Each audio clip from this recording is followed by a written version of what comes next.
जी जय जी। जय जिनेन्द्र सभी को। जय जी। जय जिनेन्द्र सब। मंगलमय मंगल करन वीत राग विज्ञान। नमो ताहि जाते भये अरहंतादि महान। कई मंगल करियो महा ग्रंथ करन को काज। जाते मिले समाज सब आवे निज पद राज।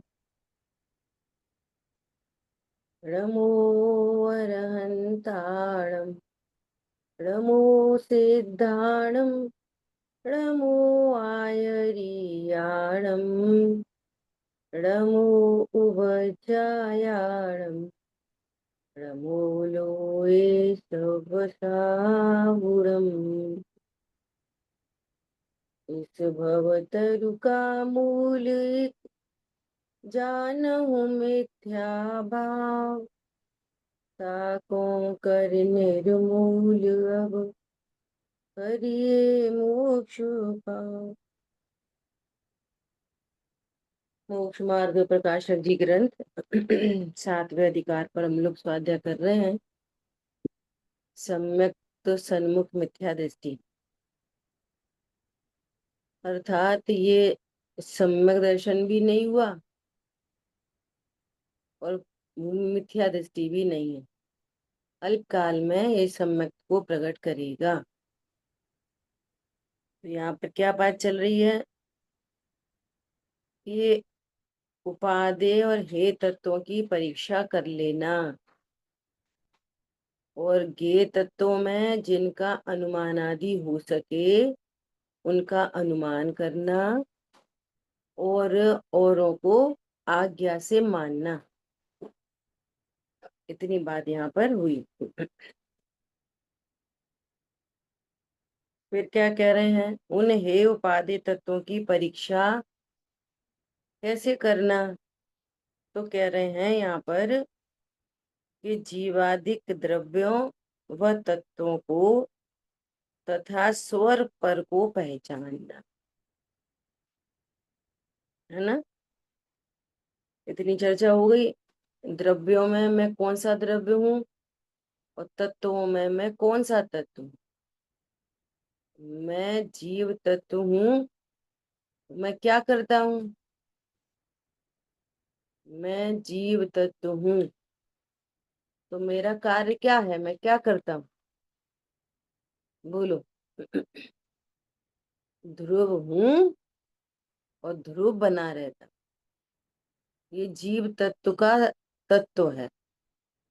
जीव अर्थ और उसका तत्व क्या है? ध्रुव। ध्रुव बना रहता है।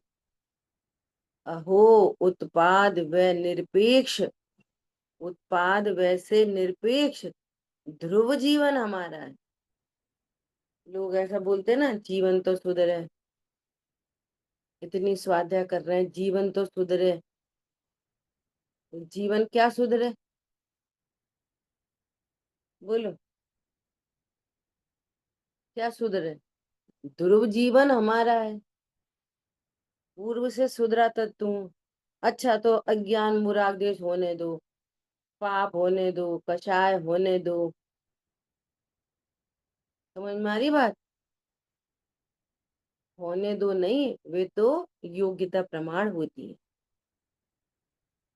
उसका कनेक्शन भी किससे है? उसका कनेक्शन निमित्त रूप से पूर्ववद कर्म का उदय और नवीन बंध। अभी कैसा कैसा बंद होना है वो उसकी कहानी है।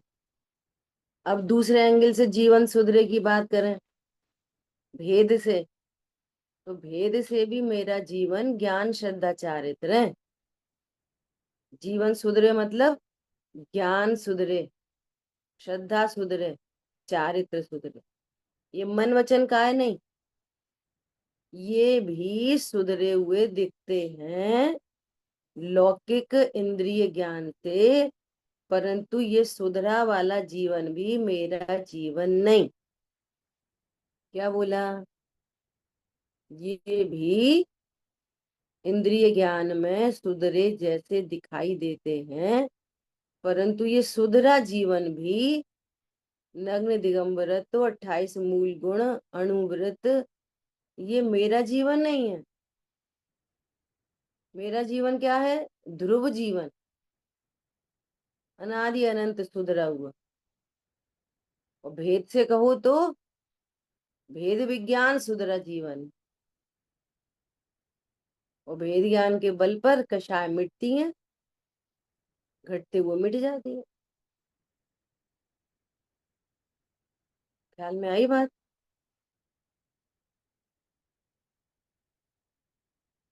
देखो, कल कल का जो प्रवचन था, जैसे अभी यहाँ पे कहेंगे, देखो नेक्स्ट पेज पे एक सेंटेंस लिखा है, अपना कार्य करने का इसको हर्ष बहुत है। ऐसी नेक्स्ट पैराग्राफ में थर्ड लाइन है, इसलिए अंतरंग प्रतीति से उनका साधन करता है। ऐसा ऐसा अपने को हर्ष बहुत है। कैसा हर्ष बहुत है? कि कल प्रवचन में बात आ रही थी कि कोई भैया उनने बोला कि जब आत्मा का आश्रय होता है तो राग मिट जाते हैं। फिर क्या, राग से फिर गया, राग तो मिट जाते हैं। तो भाई जी बार बार कोशिश कर रहे थे, मिट जाते हैं, कौन से मिट जाते हैं? अनंत अनुबंधी मिट जाती है अनुभूति के काल में। चौथे गुण स्थान वर्ती को अनुभूति चल रही है, अनुभूति के काल में सारा राग मिट जाता है। ये साइंस है गजब की। 20-20 साल पंडित साहब के सानिध्य में रहे हैं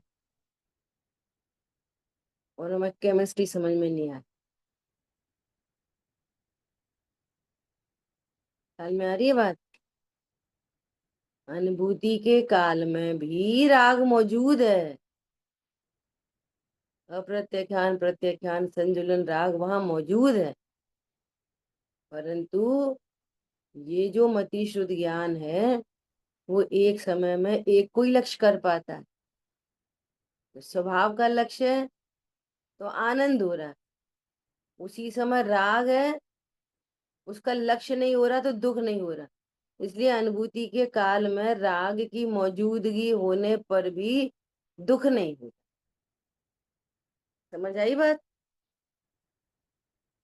ऐसे ही उपयोगात्मक छठवां गुण स्थान है, पर लक्ष्य है। पर लक्ष्य होने पर भी, पांचवा हो चौथा हो, पर लक्ष्य होने पर दुख है, साथ में वीतरागता होने पर भी, दोनों साइड। ख्याल में आ रही है बात? दोनों चीजें उपस्थित है, वीतरागता भी और शेष राग भी, जिस गुण स्थान। अब इन सब चीजों को क्या साइंस है, क्या केमिस्ट्री है, टेक्नोलॉजी क्या चल रही है, इनको भली प्रकार से समझे तो काम बने, है ना?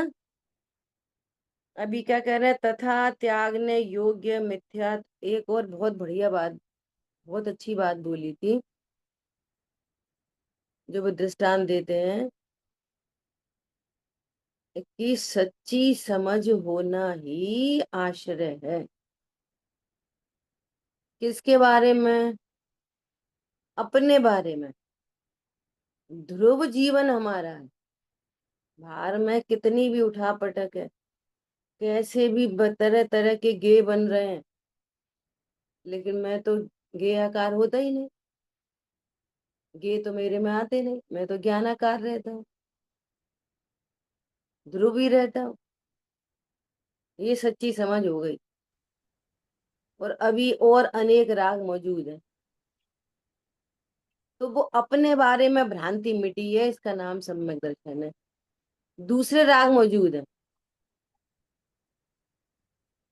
सोने को सोना जान लिया, हीरे को हीरा जान लिया, पहले तो हीरे को ऐसे समझ रहे थे कि ये तो कांच का टुकड़ा, अब हीरे को हीरा समझ लिया। ये सम्यक दर्शन हीरा के बारे में। अब दूसरे विकल्प है खाने पीने उठने बैठने के। समझ आ गई बात? ऐसे ही मैं चैतन्य हीरा हूं, ये सच्ची समझ हो गई। और दूसरे विकल्प है, ये है बहुत गजब की बात, इसको पकड़ना है, इस बात को, इतना महत्वपूर्ण है। बार बार अभी भी हम सम्यक दर्शन को कषाय से नाप तोल कर रहे हैं, इसलिए वो सम्यक दर्शन नहीं हो रहा, सच्ची समझ ही नहीं बन रही है। देखो क्या कह रहे हैं। स्वपर को पहचानना तथा त्यागने योग्य मिथ्यात्व रागादि हैं, और करने योग्य सम्यक दर्शनादि का स्वरूप जानना चाहिए। उनका स्वरूप पहचानना, ये जो रागादि भाव है इनको क्या करना, त्यागने योग्य। अब ये आगम शैली ऐसी होती है, आगम ऐसे बोलेंगे वे त्यागने योग्य हैं और सम्यक दर्शनादि प्रकट करने योग्य। तो इन दोनों का स्वरूप जानना, ये जानना इस पूरे विश्व में दुख रूप भाव पर पदार्थ दुख रूप नहीं है, ये मोह राग द्वेष दुख रूप है। तो बाहर में किसी को नहीं हटाना मिलाना। ये आर्त ध्यान क्या है, अनिष्ट संयोगज, इष्ट वियोगज। दुखी हो रहा है अपने अज्ञान से, मोह से, राग से, वो समझ रहा है कि अनिष्ट का संयोग हो गया इसलिए दुख हो रहा है, इसलिए दुख नहीं होता। इष्ट का वियोग होगा इसलिए दुख हो रहा है, अपने इष्ट की खबर नहीं है। दुख किससे हो रहा है, अपने इष्ट को भूलकर दुखी हो रहा है, वियोग से नहीं, अनिष्ट के संयोग से नहीं। तो बाहर में तो सारा का सारा परिणमन है, पूरी परिणमन व्यवस्था, चेतन अचेतन सब परिग्रह लहें, अपनी स्थिति लहें, रहें अपनी स्थिति लहें, अपनी स्थिति पर्यंत रहते हैं, वो उनका अपना परिणमन है। और मेरा जीवन ध्रुव है, क्या कहा, वे अपनी स्थिति पर्यंत रहते हैं, मेरा जीवन, मेरा ध्रुव जीवन है। अब बताओ कहाँ समस्या है? वे रहें चाहे अभी जाएं, मेरा जीवन ध्रुव है। परंतु ये स्वरूप नहीं जानने के कारण जो मोह राग द्वेष है, सो ये अज्ञानता त्यागने योग्य है। वास्तव में मोह राग द्वेष भी त्यागने योग्य नहीं है, अज्ञानता ही त्यागने योग्य।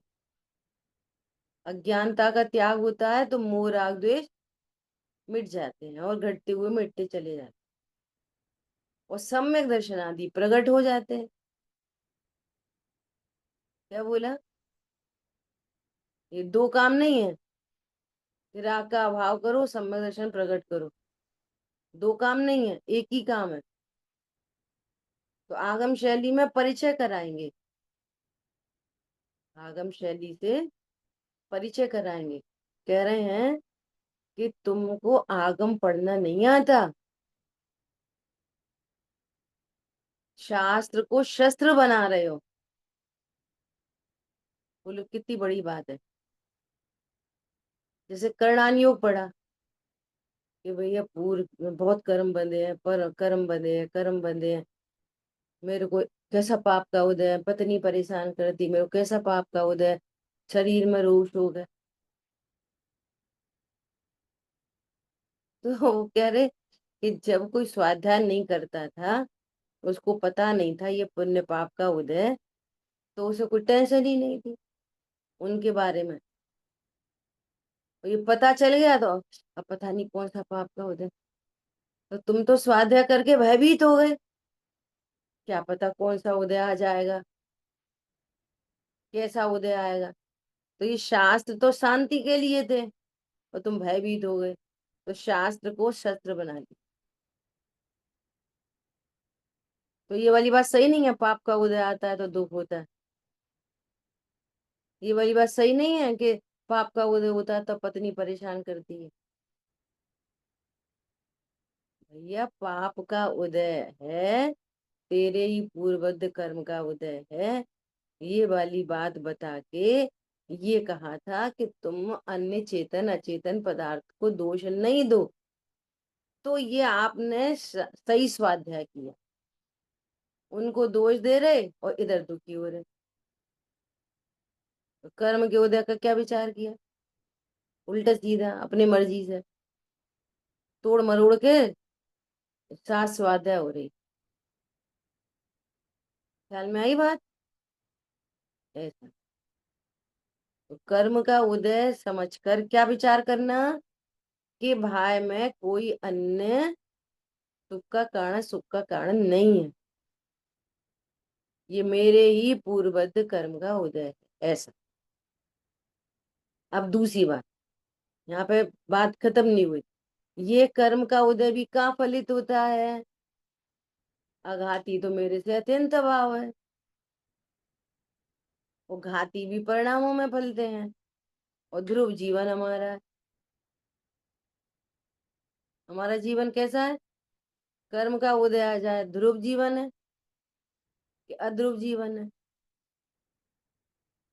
ध्रुव जीवन हमारा है। ये आपने सही से कर्म के उदय का स्वाध्याय किया। पहले बाहर से हटे और फिर अंदर आ गए, ये क्रम है ये। अब इसके देखो, ये हमसे उल्टा सीधा बोलता है, तो ये वाली बात आई ना कि ये बोलता है अपने कर्म का उदय और वो बोलता है तो उसका नुकसान होएगा, उसको कर्म बंधेगा। तो अब ये सीख गए, यही जाएगा नरक, अपन को क्या है? समझ में आ गई बात? अपने को क्या है, यही जाएगा, इसका ही बुरा होगा, इसको ही शरीर में रोग जोग होंगे। तो क्या तुमने शास्त्र को शस्त्र बना ली? अरे ये भी परमात्मा है, वो कहाँ बोल रहा है? आप यहाँ तक आ रहे हो स्व पर में, स्व में ध्रुव, ऊपर भी परमात्मा दिखे, तो सही स्वाध्याय हुआ। नहीं तो आप तोड़ मरोड़ के अपने हिसाब से अपनी कषायों की पुष्टि के लिए, उनके अभिप्राय बनाए रखने के लिए कुछ भी सिद्धांतों को इस्तेमाल करते, तो क्या होगा तुम्हारा? बुरा होगा। ख्याल में आ रही है बातें? अपने से हो गई तो कर्म का उदय, उससे हो गई तो तुमने करा। अपने से हो गई तो हम तो राग से भिन्न है, भेद ज्ञान कर लिया, और तुम करते हो। अरे घर में बड़े लोग कुछ कहते हैं, ये फालतू में दिमाग खराब करती है अपना, और इसकी वजह से मेरा होता है। मतलब वो फालतू करती है और मेरा इसकी वजह से होता है। समझ आ गई बात? तुम तो करती हो फालतू और तुम्हारी वजह से हमारा होता है। ये सिद्धांतों के सबका दुरुपयोग है, तुमने सही तत्व ज्ञान नहीं किया। शास्त्र अभ्यास शांति के लिए है, उल्टा सीधा बोलने के लिए नहीं है। ख्याल में आ रही है बात? तो क्या कह रहे हैं, त्यागने योग्य क्या है? मिथ्यात्व रागादि, कि अनिष्ट का संयोग त्यागने योग्य है। अरे अनिष्ट होता ही नहीं मेरे लिए, जब ध्रुव जीवन हमारा है तो क्या अनिष्ट है मेरे में? मैं सदा ही रहूंगा, तो मेरे लिए क्या अनिष्ट है? ख्याल में आ रही है बात? ऐसे और प्रकट करने योग्य सम्यक दर्शनादि का स्वरूप पहचानना चाहिए, तथा निमित्त नैमित्तिक जैसे हैं वैसे पहचानना। ये बहुत इंपॉर्टेंट है। निमित्त नैमित्तिक जैसे हैं वैसे पहचानना। निमित्त नैमित्तिक संबंध को नहीं पहचानोगे तो भी आप उपादान को नहीं पहचानोगे, तो उपादान का कर्ता अन्य को जानोगे, और नहीं तो निमित्त को स्वीकार ही नहीं करेंगे, नहीं तो हम कर्ता मानेंगे। ये मिथ्या दृष्टि का स्वरूप है ना। इत, इत्यादि मोक्ष मार्ग में जिनके जानने से प्रवृत्ति होती है उन्हें अवश्य जानना। फिर से, आगम में आश्रवादी को हे कहा जाता है, संवर निजरा को उपादेय कहा जाता है, प्रकट करने योग्य उपादेय, ये आगम है ना, जिससे पहचान हो। और अध्यात्म क्या है? अध्यात्म में आए तो अपने को ध्रुव जाना, तो रागादि भिन्न भाषित हुए और रत्नत्रय प्रकट हुए। ख्याल में आई बात? अध्यात्म में करने धरने की कोई बात ही नहीं है। राग दूर करो, ये आगम है। भेद ज्ञान करो, ये भी आगम है। और ध्रुव हूं, यहां तक भी विकल्प है। और ध्रुव का अनुभव बस अध्यात्म, कुछ बोलने करने की बात ही खत्म है। दर्पण में सब कुछ झलक रहा है, और दर्पण दर्पण है। क्या बोला? दर्पण में पता नहीं क्या क्या झलक रहा है, लेकिन दर्पण दर्पण है बस। ये अध्यात्म। समझ आ गई बात?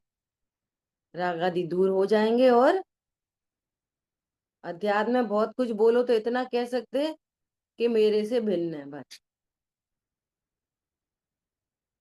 गे मात्र है। और गे बोला मतलब ज्ञायक आप अंडरस्टूड है कि आप ज्ञायक समझ रहे। ये और इम्पोर्टेंट बात है। गे बोलते रहते हो, स्त्री समझते रहते। गे का अर्थ है कि आप अंडरस्टूड है कि आप ज्ञायक समझ रहे हैं।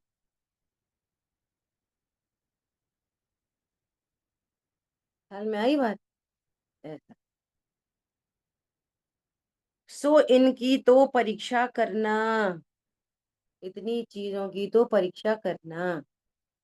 किन किन की? जीव द्रव्य। अभी जीव द्रव्य ही नहीं पता हुए तो तत्व पर कैसे आओगे? फिर आगम शैली का जीव द्रव्य, फिर अध्यात्म शैली का जीव द्रव्य, तब तत्व पर आ पाओगे। ऐसी ध्रुव ध्रुव कहते रहोगे तो काम नहीं बनेगा। फिर आज तत्व जब समझ में आया तो आज शब्द समझ में आ गए। ख्याल में आई बात? जब तत्व समझ में आया तो आशय बंद पकड़ में आ गए। और वे हे भाषित हुए, वे हे भाषित हुए तो संवर निद्रा प्रकट हो गए। ऐसी विधि है। तो इतनी बात को समझना, और निमित्त नैमित्तिक समझ संबंध को समझना, इनकी तो परीक्षा करना, निमित्त से काम होता कि नहीं होता। बहुत लोग ऐसे ही कहते हैं। क्या कहते हैं? कि हमने तत्व निर्णय कर लिया फुल फाइनल, अब जब कर्म के उपशम होएगा तब सम्यक दर्शन हो जाएगा। सही है कि नहीं? आई बात ख्याल में? हमारा तो निर्णय एकदम सही है, फाइनल स्टेज पे एकदम। सम्यक दर्शन क्यों नहीं हुआ? ये उपशम होएगा तब होएगा। ये निरूपण चलता है ऐसा। ख्याल में आई बात? तो निमित्त नैमित्तिक संबंध को जानना। अरे कार्य उपादान से होता है कि निमित्त से होता है? जब उपादान होएगा तो निमित्त उपस्थित होगा वैसा। तो पंडित साहब की कल रचना पढ़ रहे थे, उसमें आई थी। इसमें आई थी। वो वो प्रभु का पर्याय में जब मिलन होगा, इसमें है। देखो, वस्तु में वस्तु के गुण निहित हैं सदा। ध्यान से सुनना, धीरे धीरे बोल रहे हैं। वस्तु, वस्तु में वस्तु के गुण निहित हैं सदा, गुण भी गुण रूप से हैं व्यवस्थित सदा। गुण भी गुण रूप से व्यवस्थित सदा, ये भेद करके ध्रुव की बात हो गई। ठीक है, ध्रुव सदा, वस्तु सदा, उसमें रहने वाले गुण भी सदा। अब सुनो, उनकी होती दशाएं उपादान से, सारे गुणों की दशाएं होती हैं उपादान से। शाम की क्लास में बहुत चर्चा हो गई, ज्ञान में कौन सा ज्ञेय बनेगा? उपादान से। उनकी होती दशाएं उपादान से। अब आंख बंद करें तो आंख वाला होएगा कि नहीं ज्ञान? तुम निमित्त को नहीं मानोगे। परिणाम होते हैं उपादान से, और निमित्त उपस्थित होता है अवश्य, पर वो कराता नहीं, उसकी उपस्थिति की स्वीकृति है। अब देखो कितनी बढ़िया बात लिखी है आगे। अब क्या करें? द्रव्य द्रव्य रूप से है, गुण गुण रूप से है, और पर्याय उपादान से होती है। अब क्या करोगे? क्या करने बचा? तो उल्टा व्यक्ति उल्टी बातें करेगा क्या? तो फिर होने दे।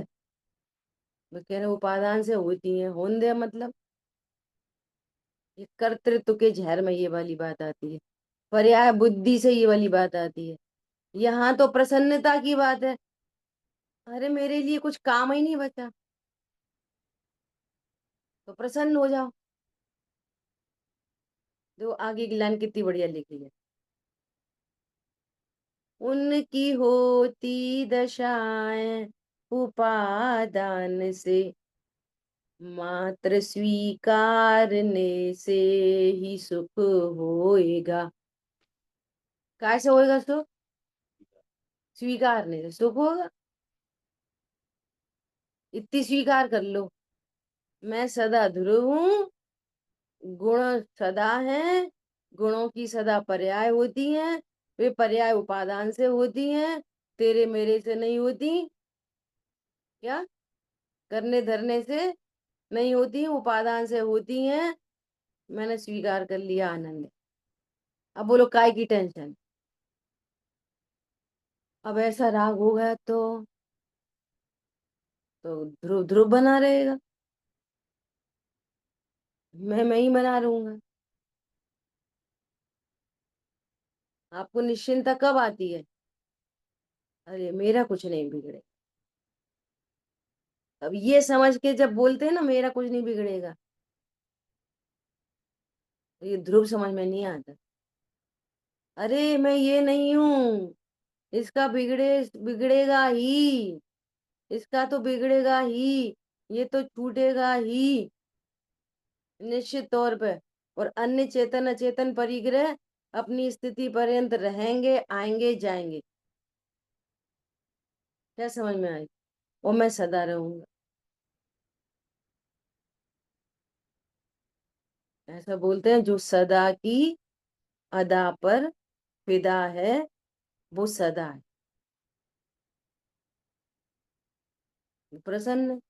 मात्र स्वीकारने से भी सुख होएगा, तो चिदानंद का अनुभवन होएगा।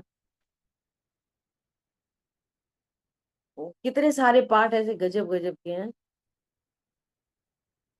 सुख का है बस, बस यही उपाय, ना पर का करो ना निज का करो। भाव आते हैं लेकिन वे सारे हे भाषित होते हैं। अब उपादान से ही हो रहे भाव, अन्य को समझाने समझने के भाव काय के लिए हो रहे? उपादान से ही हो रहे। मैं तो नहीं करता। और ये पता है कि इस भाव से पर मैं कुछ भी नहीं होता। इस भाव से पर को कितना सिर फोड़ लो समझा लो, कोई नहीं समझता। तो ये कहना ये व्यर्थ का प्रलाप है। क्या है ये व्यर्थ का ही प्रलाप है, ये फालतू का एकदम। लेकिन ऐसे ही निमित्त नैमित्तिक संबंध बन रहे हैं, किसी के समझने की योग्यता तो किसी को समझाने की योग्यता, तो वे मिल गए कोइंसिडेंटली बस। उसको उसके राग का फल मिलेगा, इसको इसके राग का। संबंध दोनों में कुछ नहीं है। मैंने समझाया समझा नहीं, मैंने समझाया समझ गया, यदि माने तो सहज योग्यता, अहंकार का भाव न हो, नहीं माने भवितव्य विचार हो, जिससे जिससे हमको किंचित खेद न हो, वो उसकी वो ही जाने। ठीक है, ऐसे ही भवितव्य क्या करेंगे, ये अपने सुखी होने का मामला है। ठीक है, तो क्या कह रहे हैं, इनकी तो परीक्षा करना, सामान्य रूप से किसी हेतु युक्ति द्वारा इनको जानना। किससे जानना, आप हेतुओं से नहीं जानोगे, वहां लॉजिक नहीं लगाओगे, रटने की कोशिश करोगे, बोलने की कोशिश करोगे, तो काम नहीं बनेगा। आप लॉजिकली जानोगे तो बात बनेगी। ठीक है, ऐसा हेतु युक्ति द्वारा इनको जानना, वह प्रमाण नय द्वारा जानना, वस्तु को प्रमाण से जानना, उसकी सीमा कहाँ तक है यहाँ से जानना। असद्भूत के कथन है, वो कितने व्यवहार के कथन है, मेरी सत्ता में है कि नहीं, फिर भी उनके लिए कथन किया जा रहा है, तो उसका भी प्रयोजन समझना। किसी को ऐसा कहा जा रहा है कि ये इनके माता पिता हैं, इनको महावीर भगवान को के माता पिता का नाम त्रिशला सिद्धार्थ था, वे कुंडलपुर में जन्मे। तो इसका क्या प्रयोजन है, वो प्रयोजन साधना। ये नहीं समझना कि जीव जन्मता है, ये नहीं समझना कि उनके माता पिता होते हैं। समझ में आ रही है बात, तो भी कथन कर रहे हैं, संयोग का ज्ञान करा रहे हैं। वे कौन थे जो इनके मनुष्य पर्याय में हेतु बने, तो उसका ज्ञान करा रहे। वे इंडिया में जन्मे, फॉरेन कंट्री में नहीं जन्मे। इंडिया में भी कुंडलपुर में जन्मे, दूसरी अयोध्या में नहीं जन्मे। समझ में आ रही है बात, तो ये सिर्फ संयोग का ज्ञान कराने के लिए ये बातें की जाती हैं।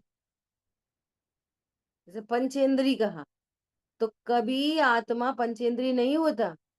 पंचेंद्री मतलब तत्व ज्ञान की पात्रता वाला जीव है ये तत्व ज्ञान कर सकता है, ये भगवान बन सकता है। वो प्रयोजन साधना, जीव को नहीं समझना। असद्भूत से जितनी बातें की जाए, असद्भूत तो प्रमाण मेरे प्रमाण के बाहर है, वो कह रहे हैं और प्रमाण के बाहर है। लौकिक में भी अगर बोले कि ये पत्नी बच्चों वाला है, तो पत्नी सुनना, इसके पीछे कितनी बड़ी साइंस है। ये पत्नी वाला तब ही है जब इसको पत्नी संबंधी राग है, तभी पत्नी वाला है। पत्नी संबंधी राग नहीं हो तो पत्नी वाला नहीं हो सकता। इंटरनल समझना है जीव की पर्याय को। ख्याल में आई बात, तभी पत्नी वाला। अब तुमको पत्नी, पत्नी संबंधी राग मतलब विषय भोगों का राग, बनाएगी खिलाएगी करेगी बच्चे पालेगी वगैरह वगैरह। समझ आई बात, तो यदि आपको वो राग है, उससे अपेक्षाओं का राग है, तो उसकी उसकी चीजों को पूरा करना भी तुम्हारा कर्तव्य है। तो वहां कर्तव्य पे बोध करा रहे हैं। क्या बोला, तब क्या है, यदि आप अपने विषय भोगों की पूर्ति कर रहे हो, तो उसके विषय भोगों की भी उसकी भी चीजों की पूर्ति करना ये तुम्हारा कर्तव्य है। ख्याल में आई बात? और तुम पत्नी छोड़ के चल दो, बहुत इंपॉर्टेंट बात है। आप पत्नी को छोड़कर उसका बिना ध्यान रखे कहीं दूसरी जगह जाओ, दूसरी जगह मतलब परस्त्री नहीं, कुछ और ही जगह, और उसके ख्याल नहीं रखो, तो ये पाप है। और पत्नी को छोड़कर तो मुनि धर्म अंगीकार करो तो धर्म है। आप छोड़ किस पर्पज से रहे हो, उसका ख्याल किस पर्पज से नहीं रख रहे हो, आत्म पर्पज से ये काम कर रहे हो, तो धन्यवाद के पात्र हो। और हमें कर्तव्य पूरा नहीं करना, लापरवाही करनी है, तो दंड के पात्र हो। समझ में आ रही है बात? हमें अपने तो विषय भोग भोगने हैं, बाकी हाँ तू जान भैया, तेरा काम जाने, ऐसा नहीं होता। ऐसी दूसरी साइड से लगा लो, पत्नी की साइड से पति को लगा लो। तुमको पति से विषय भोग चाहिए तभी पति है, और विषय भोग नहीं चाहिए तो ब्रह्मचर्य है।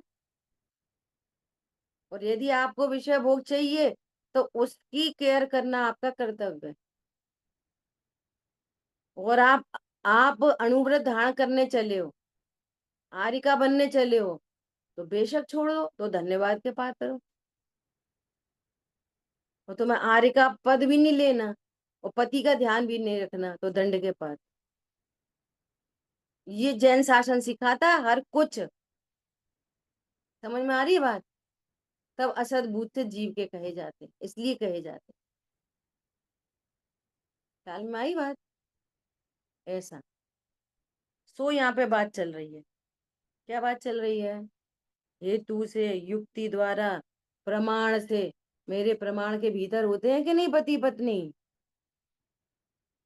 तो प्रमाण से जाने, मेरा प्रमाण कहाँ तक, बहुत से बहुत अज्ञान मोह राग द्वेष तक। ये भी आगम से कहेंगे। तो प्रमाण को जाने, फिर नयों से जाने। शुद्ध न क्या कहता है? शुद्ध न कहता है तू तो परम करता है। ओहो, बात मिल गई, अब प्रसन्न हो गई परिणति। स्वभाव के आशय से रत्नत्र प्रकट होंगे। अब राग मेरा तब नहीं कि जब शरीर मेरा नहीं। क्या बोला? शरीर मेरा, पत्नी बच्चे मेरे, गुस्सा आ गई तो कर्म के उदय में आ गई। और कौन सा ये गुस्सा मेरा स्वरूप है? कितनी सही लग रही है बात, बताओ। आप गलत स्वाध्याय कर रहे हो, शस्त्र बना रहे हो।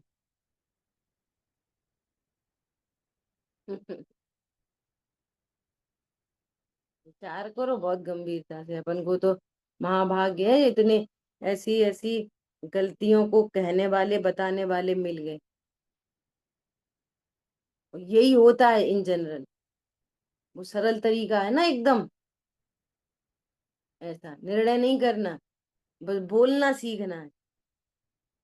डिसीजन मेकिंग के नाम पर जीरो, ऐसे नहीं काम बनेगा। बोलो मीनल बहन जी, क्या कह रही? ये आश्रव और बंध के हैं, और संबंध जो ना उपादेय है। ये जो कहा, तो ये जानना अलग चीज है और भाषित होना अलग चीज है। थोड़ा डिफरेंट तो आया ना, वहां जाना है या भाषित हो रहा है।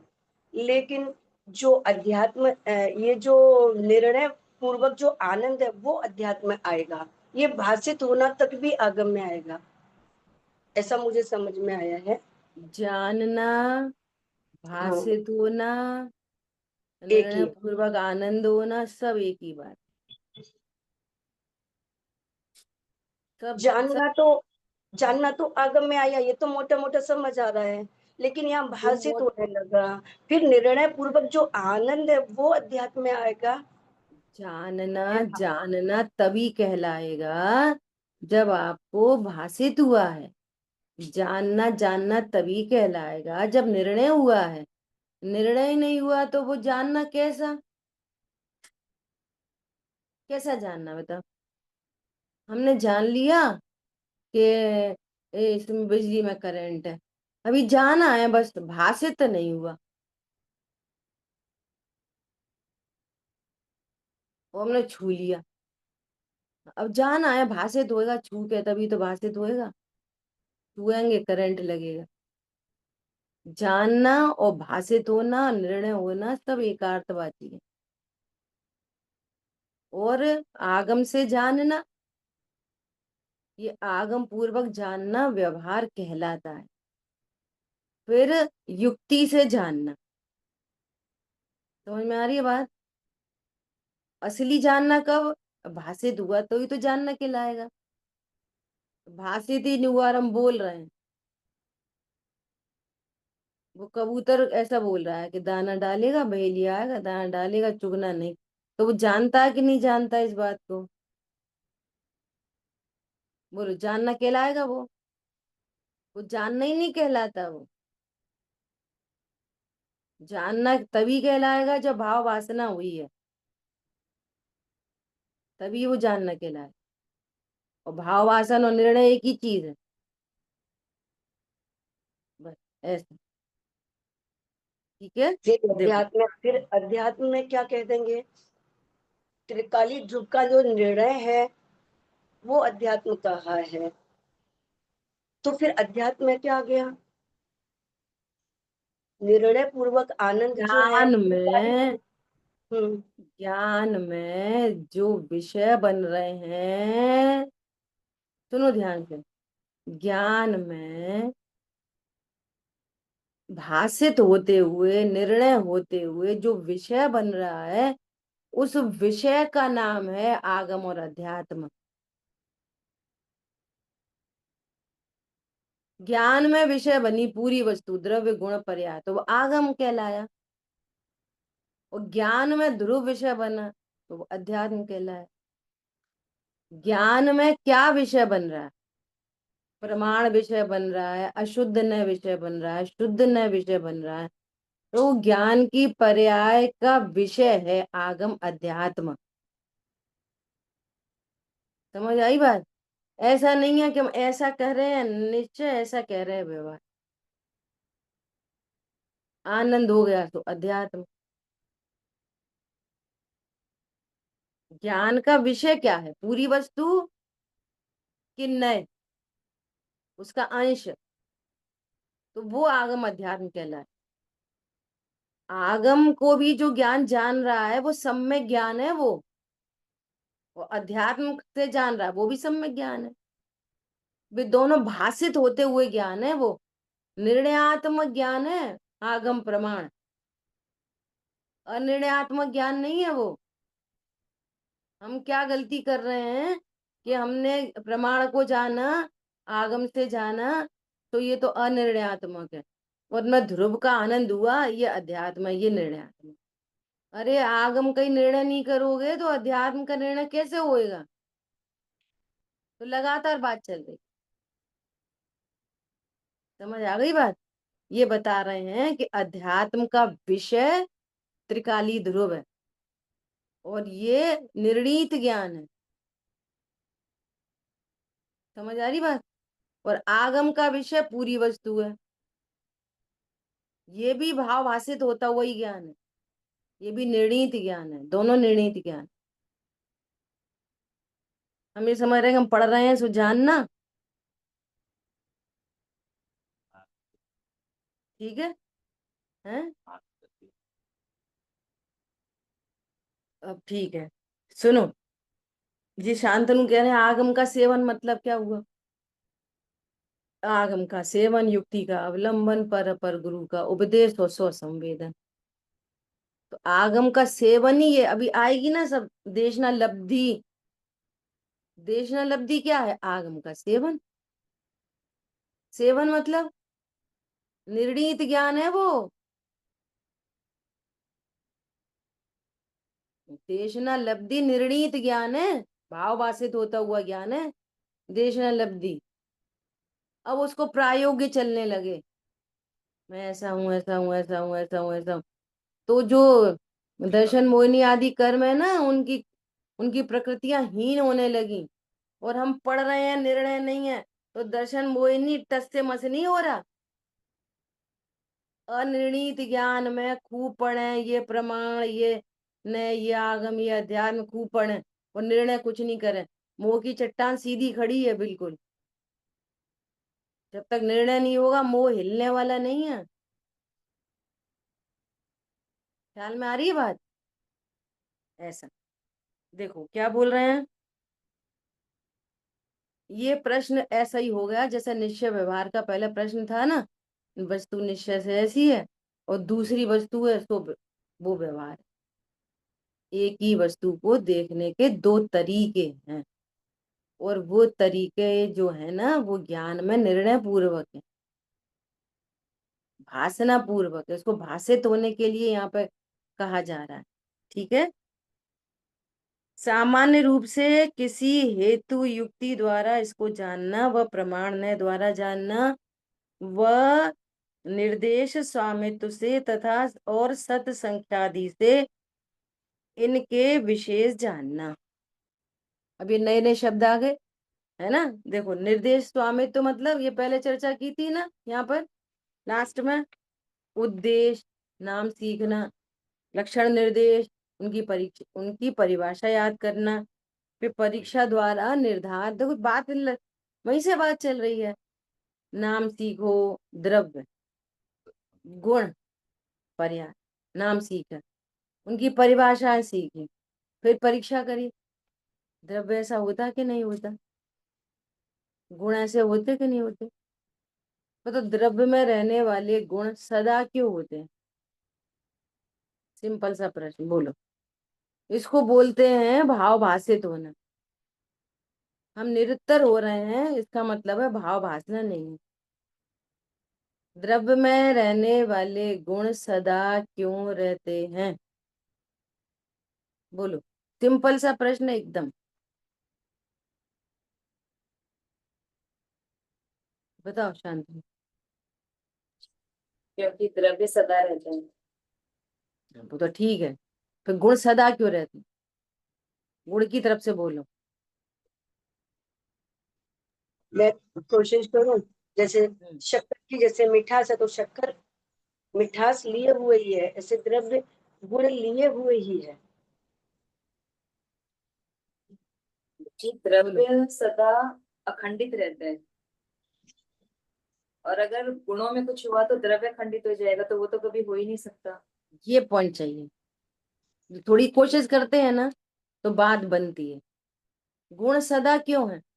अगर गुण सदा नहीं रहे और दो चार गुण खराब हो जाए, खत्म हो जाए, तो वस्तु वस्तु टिकी रहेगी? कॉमन सेंस से चाहिए बात, एकदम कॉमन सेंस। सोचो सोने में वर्ण गुण खराब हो जाए, हरा नहीं होएगा, कुछ कलर ही नहीं रहेगा। हरा भी तो वर्ण गुण की पर्याय है। समझ में आई बात? तो वो अमूर्तिक बन जाएगा क्या? वर्ण गुण ही नहीं होएगा। अब वर्ण गुण नहीं होएगा और रस गुण है तो कैसी कंडीशन बनने की, विचार करके देखो। सोने का वर्ण गुण नहीं रहे तो फिर उसको अमूर्तिक बनना पड़ेगा। और अमूर्तिक कैसा कि स्पर्श वाला, गंध वाला। समझ में आ रही है बात? तो कैसे सिद्धि होगी? गंध वाला अमूर्तिक।